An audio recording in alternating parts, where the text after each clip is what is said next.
आपके पास कितनी जो है तादाद में मौजूद है और कौन कौन सी नस्ल का तिला जो है आप बनाते हैं?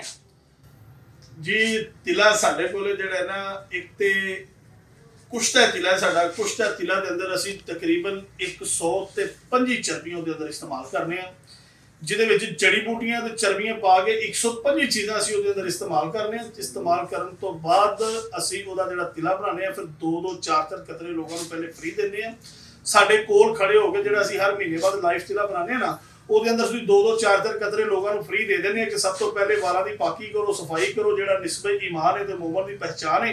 ਸਫਾਈ ਕਰਨ ਤੋਂ ਬਾਅਦ 2-2 4-4 ਕਤਰੇ ਲਾ ਲਓ। ਲਾਂਦਿਆਂ ਅਗਰ ਅੱਲਾ ਦੀ ਜ਼ਾਤ ਦੇ ਦੇਵੇ ਸ਼ਫਾਅਤ ਤੇ ਤਾਰੀਫ ਮੇਰੇ ਅੱਲਾ ਦੀ ਹੈ, ਨਬੀ ਦੀ ਸੁਨਨਤ ਅਦਾ ਕਰੋ, ਫਿਰ ਗੁਨਾਹ ਨਾ ਕਰੋ।